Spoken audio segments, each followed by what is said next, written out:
नमस्कार मित्रों, स्वागत है आपका हमारे अमृत विचारधारा यूट्यूब चैनल में। मित्रों, प्राचीन समय में धर्मपुरी नामक एक नगर था और धर्मदत्त नामक राजा उस नगर के शासक थे।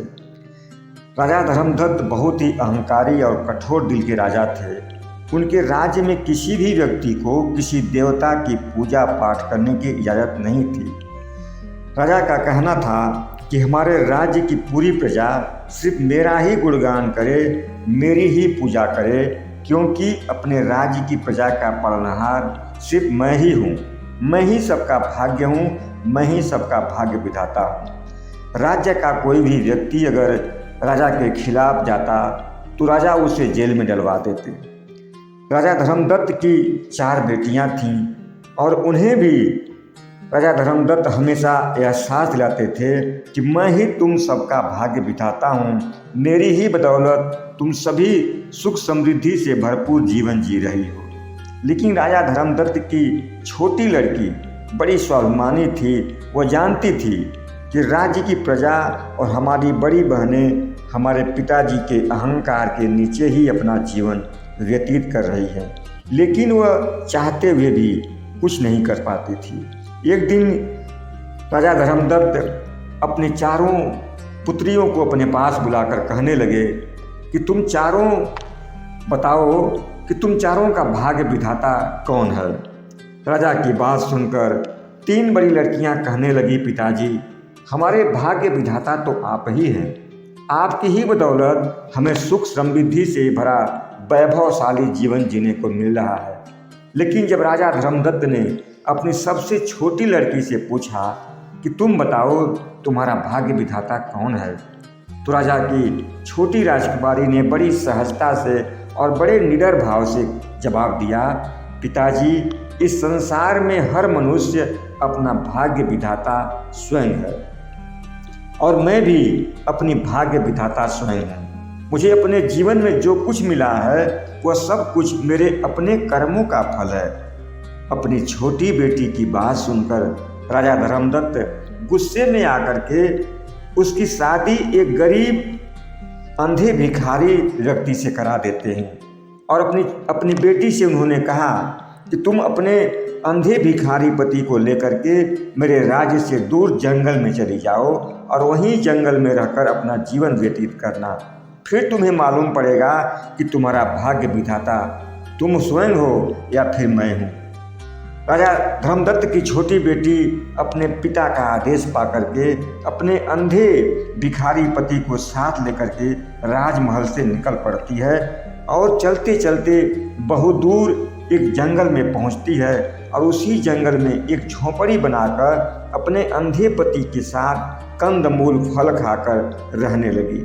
कुछ दिन गुजरने के बाद एक दिन राजकुमारी जब जंगल में लकड़ियां तोड़ने जा रही थी तो उसे जंगल में एक ऋषि की कुटिया दिखाई दी। जब वह कुटिया के निकट गई तो राजकुमारी ने देखा कि ऋषिवर ध्यान साधना में बैठे हुए थे।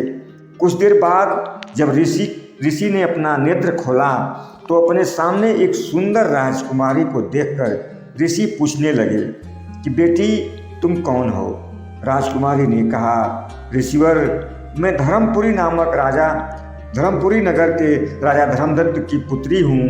मेरे पिता ने एक दिन मुझसे पूछा था कि तुम जो इतना ऐशो आराम का जीवन जी रही हो, यह सब किसकी बदौलत है। तुम्हारा भाग्य विधाता कौन है। तो मैंने अपने पिताजी से कहा था, पिताजी, मुझे मेरे जीवन में जो कुछ मिला है वह सब कुछ मेरे अपने कर्मों का फल है। मैं अपना भाग्य विधाता स्वयं हूँ। और फिर मेरे पिता ने गुस्से में आकर मेरी शादी एक अंधे भिखारी व्यक्ति के साथ करके मुझे राजमहल से बाहर निकाल दिया और मैं अपने पति को लेकर यहाँ जंगल में चली आई और इसी जंगल में रहती हूँ।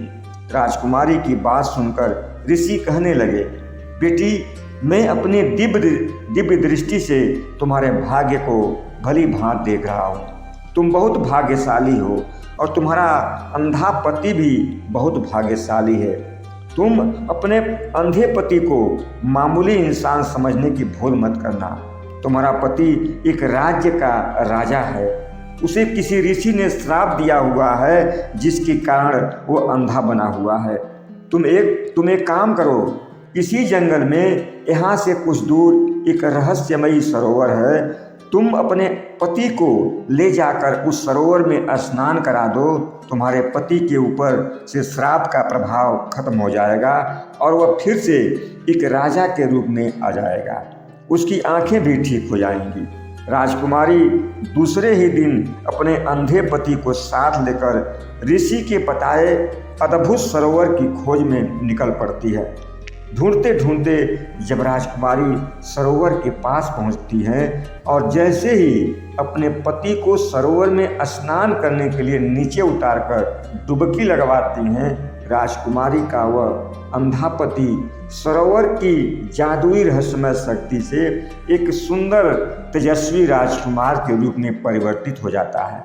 अपने सामने एक सुंदर राजकुमार को पाकर राजकुमारी बहुत प्रसन्न होती हैं और दोनों उस राजकुमार के राज्य में चले जाते हैं। वहाँ जाकर उनकी धूमधाम से फिर से शादी होती है। अब फिर दोनों खुशी खुशी अपने राजमहल में रहने लगते हैं। कुछ समय के बाद जब राजा धर्मदत्त को अपने गुप्तचरों से मालूम पड़ता है कि उनकी छोटी राजकुमारी रानी बनकर किसी राजा के राज्य में सुखपूर्वक रह रही हैं, तो राजा धर्मदत्त के अहंकार को बड़ी चोट लगती है और वह अपनी बिटिया से मिलने के लिए बेटी के नगर की ओर चल पड़े। राजकुमारी ने जब अपने पिता धर्मदत्त को अपने महल में आए हुए देखा तो बहुत प्रसन्न हुई। उसने अपने पिताजी का बहुत आदर और सम्मान के साथ सेवा सत्कार किया। राजा धर्मदत्त अपनी छोटी राजकुमारी के व्यवहार से बहुत लज्जित हुए। वो सोचने लगे कि मैंने अपने जिस राजकुमारी की शादी अपने अहंकार के वश में होकर के एक गरीब अंधे भिखारी से करवाकर अपने महल से बाहर निकाल दिया था, आज मेरी यही सुपुत्री बिना किसी शिकायत के मेरा कितना सम्मान किया है। अचानक उसी समय वह ऋषि भी राजकुमारी के महल में प्रकट होते हैं, जिन्होंने राजकुमारी के अंधे पति को सरोवर में स्नान करने के लिए कहा था। जब राजा धर्मदत्त ने अपने पुत्री के महल में एक तेजस्वी ऋषि को देखा तो उन्होंने झुककर ऋषि को प्रणाम किया। ऋषि राजा धर्मदत्त से कहने लगे, राजन, इस मायावी संसार में हर मनुष्य अपने कर्मों की बदौलत ही अपने भाग्य से अच्छा या बुरा सब कुछ प्राप्त करता है। यहाँ पर कोई दूसरा किसी दूसरे व्यक्ति का भाग्य विधाता नहीं बन सकता। हर मनुष्य अपना भाग्य अपने कर्मों से बनाने के लिए स्वतंत्र है। भगवान श्री कृष्ण जी ने भी श्रीमद् भागवत गीता में कहा है कि इस संसार में यदि कोई इंसान यह सोचता है कि किसी दूसरे की वजह से हमें दुख मिला है या फिर मैं किसी का भाग्य बिठाता हूँ तो वो गलत सोच रहा है। समूची सृष्टि हर मनुष्य को उसके कर्मों के आधार पर ही उसके भाग्य का निर्माण कर रही है। इसलिए कोई भी मनुष्य अपने अच्छे कर्मों के द्वारा अपने अच्छे भाग्य का निर्माण करने के लिए इस सृष्टि में पूरी तरह आज़ाद है। उस तेजस्वी ऋषि की ज्ञान भरी बातें सुनकर राजा धर्मदत्त का अहंकार पूरी तरह खत्म हो गया। राजा धर्मदत्त उस ऋषि से कहने लगे, ऋषिवर, आपकी अलौकिक ज्ञान भरी बातों से मेरा हृदय परिवर्तित हो चुका है और अब मैं अपने अहंकार के कारण अपने जीवन में किए हुए बुरे कर्मों के लिए प्रायश्चित करना चाहता हूँ। अगर आप कृपा करके मेरे साथ हमारे राजमहल चलें और कुछ दिन हमारे राजमहल में रहकर अपनी सेवा करने का अवसर प्रदान करें तो हमारे मन को बहुत सुकून मिलेगा। उस तेजस्वी ऋषि की स्वीकृति मिलने पर राजा धर्मदत्त उन्हें अपने साथ लेकर के अपने राजमहल में आए और अपने राज्य में आते ही उन्होंने आदेश दिया कि जेल में बंद सभी कैदियों को रिहा कर दिया जाए और इसके बाद राजा ने पूरे राज्य में ऐलान करवा दिया कि आज के बाद हर व्यक्ति अपनी पूरी आज़ादी से अपना जीवन व्यतीत करेगा। उस दिन के बाद राजा धर्मदत्त के नगर में चारों तरफ सभी देवी देवताओं की लोग पूजा पाठ करने लगे। और पूरे नगरवासी अपना जीवन खुशी खुशी व्यतीत करने लगे।